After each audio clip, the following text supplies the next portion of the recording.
If you have your Bibles, turn to Proverbs in chapter number 25. Proverbs chapter 25.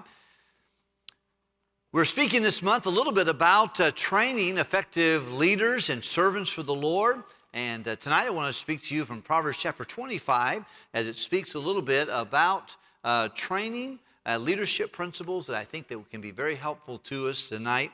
It's interesting, the book of Proverbs, 31 chapters, a lot of it is given early on from a father to a son. This is not the case in verse 25. In chapter 25, chapter 5 is primarily, it is things that Solomon taught and said that the men around him copied out in regarding to leadership. You know, the Bible makes up three institutions. It talks about the institution of the home, of civil government, and then of also the local church. And a local church needs to have three things desperately: an understanding of the lordship of Jesus, the leadership of Jesus, and the partnership for Jesus. Those are things that need to get inside my head and your head as we're working through the work for the Lord. Lordship, leadership, partnership. Would you mind saying it with me? Lordship, leadership, partnership. One more time. Lordship, leadership. Chapter 25, in my opinion, has a lot of leadership principles. Nothing that's novel to me or to you, but certain things I think we can see. And, you know, if you're leading a home, you need leadership. If you're in business, or you're working at the college or a school, or you're in any form of society, Sunday school teacher, leadership's important. Here are some just basic principles. We'll just look through. I won't get through the whole chapter this evening, but I want to follow along and just see if it rings our bell and helps us in several ways. Look at verse number 1. Read it with me if you would, please. These are also Proverbs of Solomon, which the men of Hezekiah, king of the Judah, copied out. So this is Proverbs that Solomon spoke. And the men, Hezekiah, the king of Judah, they put it in print, and we have it for us. Verse number 2, let's read that together, can we? It is a glory of God to conceal a thing, but the honor of kings to search out a matter. These are lessons on leadership, and first of all, we see it's the honor of kings to search out something. You know, study to show thyself approved unto who? God. Learning to try to figure out some things is a part of leadership. Finding solutions. Some of us, we're good at finding problems. We need to find solutions. To search out a matter is a matter of a leader. And he said it's something that's special about a leader is that he finds solutions to problems. He searches out a matter. You know, when you see a child misbehaving in your class, at Sunday school or church or junior church or in your classroom at school, there are oftentimes telltale reasons for that. There are things, and you can say, well, that kid's a bad kid. And you know what? He's certainly just like us. He is bad. There's some bad kids. But sometimes there's problems that need to be searched out. There's things that are going on that need to be evaluated. Somebody pushes that child's button. Someone helps that person. Heard about a man said to his wife, you just keep pushing my buttons. He says, yeah, I'm looking for the mute button. But as a teacher in school, I wanted to find the mute button sometimes. I remember years ago having a real problem with a young person that was a teacher in school, and this kid was leading the classroom. And I wanted to lead, but he was wanting to lead too. So there was a real showdown, and I tried many ways to try to help him. And finally, I ended up at his mom's front porch in search of just helping me know how to help lead your son. Because he wants to lead and I want to lead, and he's oftentimes winning this battle at the expense of the other students in the classroom. And you know, that kid came back to class just a wonderful, wonderful student the rest of the year. If I had any problems with him, I said, you want me to talk to your mom? Absolutely not. No, what do you want me to do? You know, I found something that kind of pushed his buttons. He was large and in charge until I knew his mother, until we figured out what did something there. But it's the heart of a king to search out a matter. What is the solution? This is a principle of leadership. Let's look at verse number 3, can we please? And the next one, and it says, the heavens for height and the earth for depth, but the heart of kings is unsearchable. He said, you know, if you go to heaven, how high can you go in the atmosphere? How deep can you can you drill and get into the earth? It's really pretty unreachable for humanity. He said, so it's unsearchable, the heart of a king. I think this principle, I'll just say, I think is to learn there are some limitations in life. Some people say, well, I know my boss, like I know what he's going to do. You may not. You may not always understand what your husband wants you to do, or what situation needs to be, or where your teacher wants you to go, what's the situation there. And there's certain limitations that we have in life. Nobody knows it all. Nobody understands everybody completely. And there are things that we must learn to realize, okay, I don't have all wisdom on all things. If anyone wants to glory, let him glory. He understandeth and knoweth God. If any man lack wisdom, let him ask of God. And learning to say, you know what, there's a lot of things I don't know. Every once in a while, people will just say it with such emphatic, and I've been guilty of it. Just say emphatically, I know what they're going to do. You probably don't know exactly what they're going to do. And I think there's some things, he said, look, if you can fly the atmosphere, how far can you go? If you want to drill in the earth, how deep can you get? And so is the heart of a king, sometimes unsearchable. You're not exactly sure. I think we have to know our limitations. Next, we can look at verse number 4. We're talking about leadership principles. Study out matters and seek solutions. Number 2, know limitations. Look at verse number 4. I'll read 4 and you read 5 with me. Take away the dross from the silver, and there shall come forth a vessel for the finer. Take away the wicked from before the king, and his throne shall be established in righteousness. This is the value of separation. The value of separation. I think good leaders have to learn, and it doesn't matter if you're leading a basketball team or a volleyball team, or you're at work. You got to be two with sin in order to be one with God. You have to decide. And he said, you take away the dross or the impurities out of a silver, and then you can shape a vessel that can be given to a king's palace. But if you keep those impurities inside there, it's not going to be. Is you take the wicked away from a king and his leadership, you're going to find a kingdom that's going to be enjoyable and wonderful and productive. But when you blend a leadership with sin, it complicates things, it corrupts things, it hurts the whole thing. I want to be a pure leader in this church, and I'm sure that in your realm, you want to be a pure leader. One of the things I think one of the most important things we need to learn is purity is powerful. I don't care how much pizzazz, I don't care how much talent you have. If you and I are immoral or we're impure or our motives are wrong, it will come out and it contaminates valued things. And he says, look, you got to take away dross from a silver to have a vessel that a king that could be in the presence of a king. You got to take wickedness from a king in order to have a throne and a reign that will be established in righteousness. And all these things. So we need to value separation. We need to realize we don't know everything, and there are certain things that are just not going to make sense in this life. Every once in a while, I found people that they're so frustrated because they want to know why everything bad happens. What was really in the part of a person? You can't always know that. So know that you have some limitations. And then know that we need to study out matters. Look at verse number 6. Put not forth thyself in the presence of a king, and stand not in the place of great men. Verse number 7, read it with me, would you? For better it is that it be said unto thee, come up thither in the presence of a prince whom thine eyes have seen. We need to refuse self-promotion. You know, God says promotion doesn't come from the east and the west, it comes from him. There's something inside of us that we want to be. We have aspirations. And I don't necessarily think that every aspiration is wrong. I think God put inside of us initiative and aspirations to do things. But he says, in this situation, be careful that you don't assert yourself into a place where you think you want to be among great men on your own. Refuse self-promotion. And get yourself in a situation where it's better for you to be brought up to promotion than to be up here and be brought low to demotion. He's talking about leadership. You know, the harder you work, the luckier you'll get in leadership. People that will go someplace and see the need, take the lead, work hard, automatically will surface as a leader. In Proverbs chapter 22, verse 29, seest thou a man diligent in his business, someone who's a hard worker? He'll stand before kings, he'll not stand before mean or common men.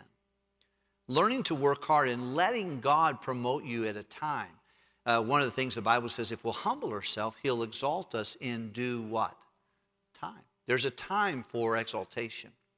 You oftentimes see the story of Joseph in the Old Testament.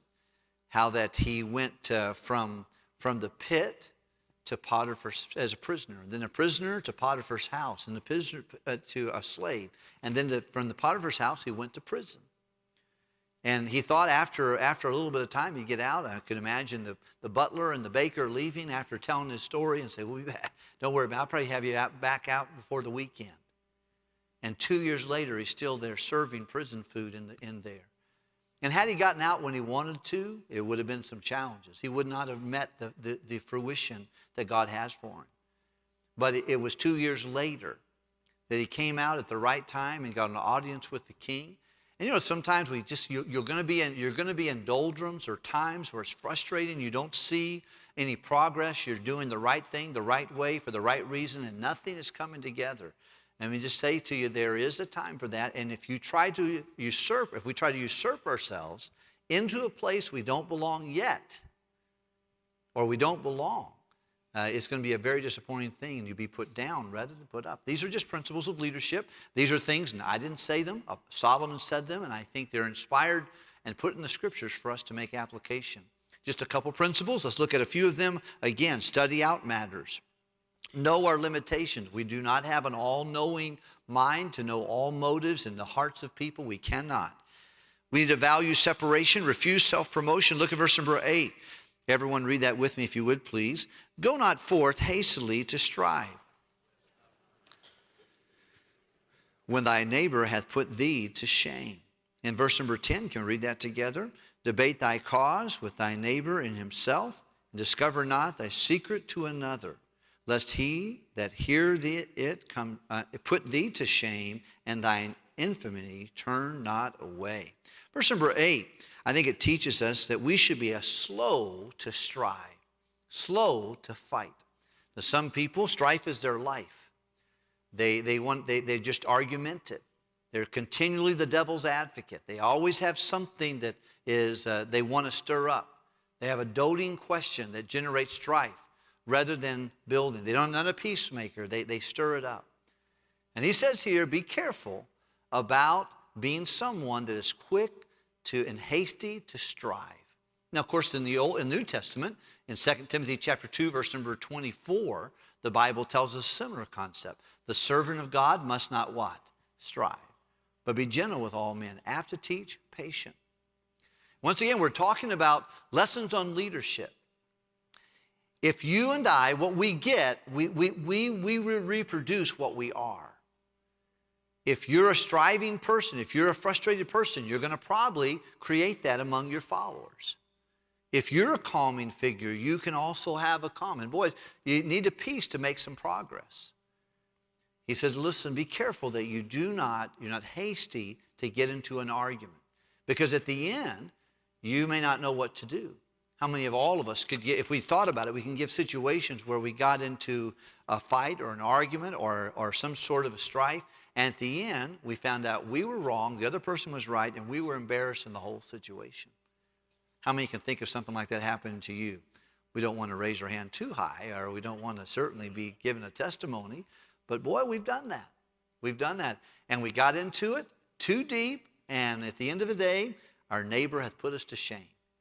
And we don't know what to do at that moment. Remember, my dad used to tell me about a situation where he was doing a thumbtack on the board, and the thumbtack fell back, and it looked like it went into his mouth. You know, he had his mouth open and actually ended up in his collar. And but his buddy said, "Hey, Richard, you just swallowed that thumbtack?" I said, "Yeah, I swallowed it right down." I said, "Did it hurt?" He said, "No, it took a little bit going down." Before you know it, he was in front of the teacher, in front of the principal, in front of the doctor. And that little lie took him all kinds of places there, and left him left him at home for 3 days, checking his bowel movements and things of that nature. And he said, what a mess I made of everything. Well, that wasn't necessarily a stripe, but you can just tell how a little thing can create a big problem long term. All right, let's look at the next one if we can, please. Verse number 9. Once again, we're talking about leadership principles. Don't be quick to getting in a spat. It can be embarrassing at the end. Debate thy cause with thy neighbor himself, and discover not a secret to another, lest he hear it, put thee to shame, and thine infamy turn not away. Leadership is learning how to handle conflict. How many of you don't mind conflict? That's all right with you. How many of you want to avoid conflict if you can? Probably most of us are a little bit that way. If you like conflict, God bless you. But oftentimes, learning how to deal with things, and here the Bible tells us as a leader, when you have a problem, be careful that you don't go share that problem with somebody else.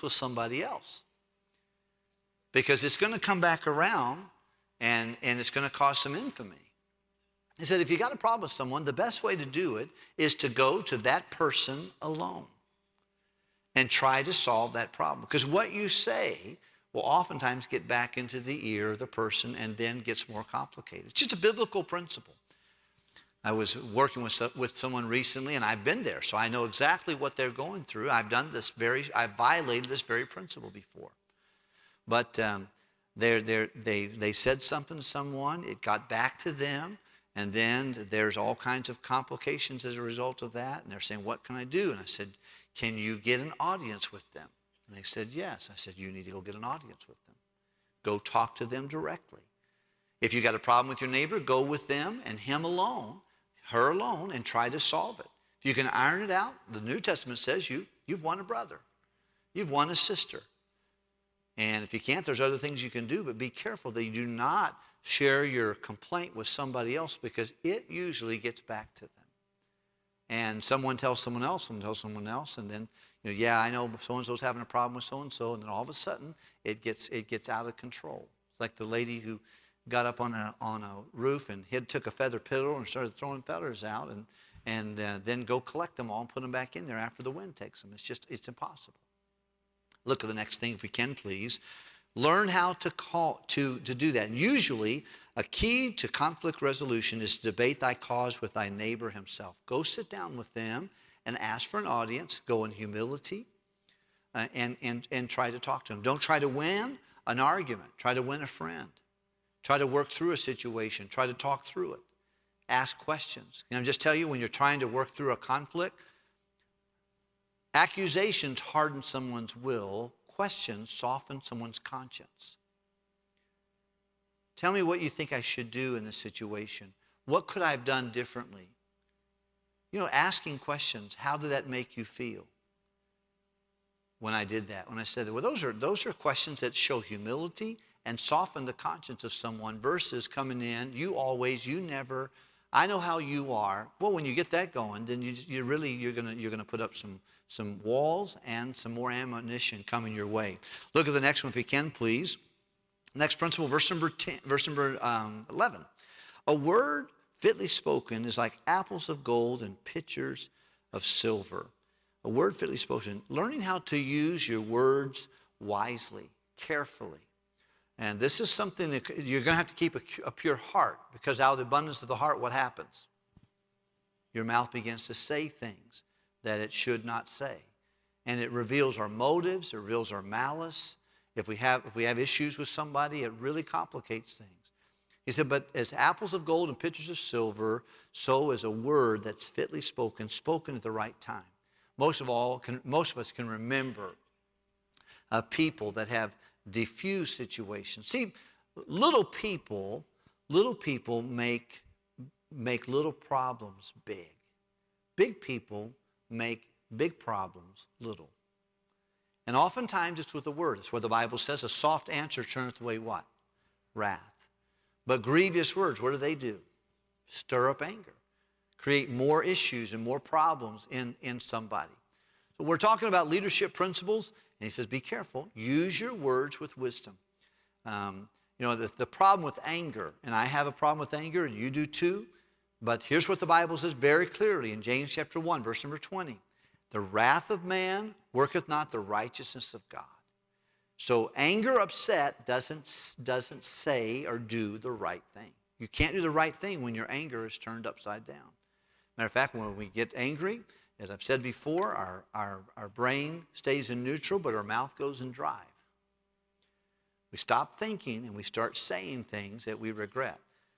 I was with a family not too long ago and working through some problems. And they said, but he said this and she said this. And I said, do you know any of those things said when you're angry? Yeah, all of us are said when we're angry. I said, we all say dumb things when we're trying to hurt each other and get in the middle of that situation.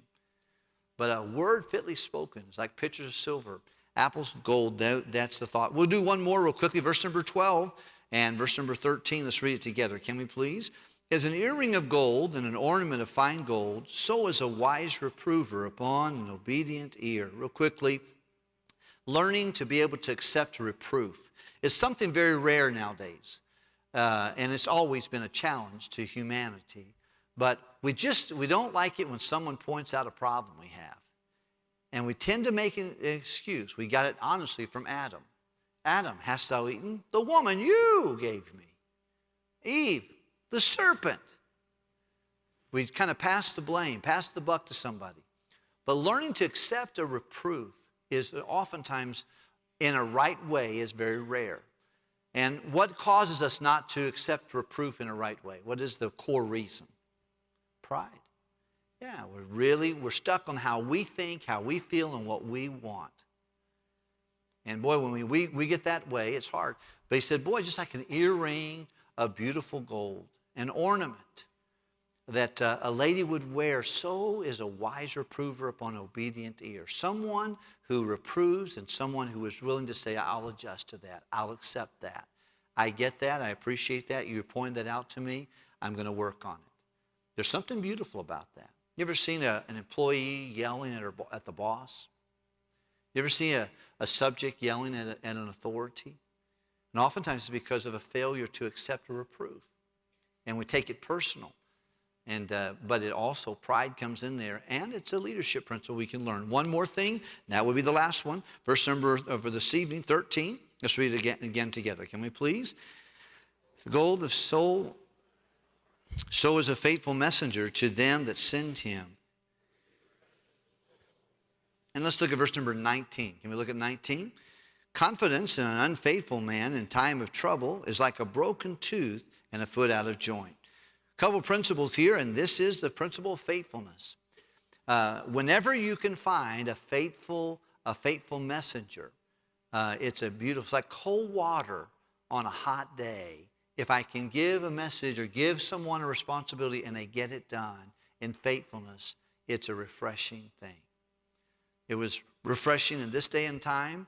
This is several hundred years before Jesus came. It's refreshing 2,500 years later. And how important it is to be a faithful person. And I think it's challenging. How many of you heard any employees say, we just can't find good work these days? How many of you have heard that in recent? The truth of the matter is, that's always been a problem. But it's exaggerated today. A faithful man, who can find? Anybody will brag on themselves. Will tell about their own goodness, but a faithful man, who can find? And confidence in an unfaithful man when you need them. In time of trouble, in a time of need, is like a broken tooth and a foot out of joint. How many have ever chipped a tooth in your lifetime? You remember chipping a tooth? It's a miserable thing, especially if you get into the nerve of that. It'll help you keep your mouth shut real quickly, especially on a cold day. Or you sprain your ankle. Your whole body contorts to try to reduce the pressure that's put on your ankle. And it affects the whole body when someone is unfaithful. And you put confidence in someone that's unfaithful, it's like a broken tooth. It's a constant reminder, something's not wrong in my mouth. Something's messed up here. And the pain shoots up in the back of your head. It's a miserable thing. Or a foot out of joint, a foot that's tweaked, miserable thing. These are principles I think that can help us. And I would encourage you to evaluate the rest of the chapter, evaluate these things. Say, Lord, would you help me to do what I need to do in this area? If I could just review them real quickly. Number one, study out matters. Do you have something at work that needs someone to study it out? You be the one to study it out. It's a glory of kings to search out a matter. It's a glory of leadership to look out something needs to be done and try to fix it. Try to say, what is the best way to search this thing out, to figure this out, to study it out. Number two, realize that we will have limitations. You do not know what's going on behind someone's blue or brown eyes completely. You don't know everyone's motives, and whether they be good or whether they be evil. There's limitations that we have, and you can just try to fly as far as you can in the atmosphere or dig as deep as you can in the earth, and you're going to say, I can't do that, and you can't figure out, especially many of our authorities. We're there to cooperate. We're there to help make a good thing better. We can't always figure out what motives people are going through. Value separation. Take away evil and the wicked from before a king, and his throne can be established in righteousness. Refuse self-promotion. There's always something inside of us. Pride does something. It hides. And it wants to be up into a certain place. And once again, not taking away ambition, but be careful what our desires are and why we want to do it. Don't be quick to strive with somebody. Learn to resolve conflict. It's one of the key attributes of leadership. Learning to try to minimize conflict if at all possible, because you'll have to contend for the faith. Jude tells us that. But there's not near as many need for contention as there is for cooperation and working through situations. Use your words wisely, respond to reproof, and be a faithful man or woman.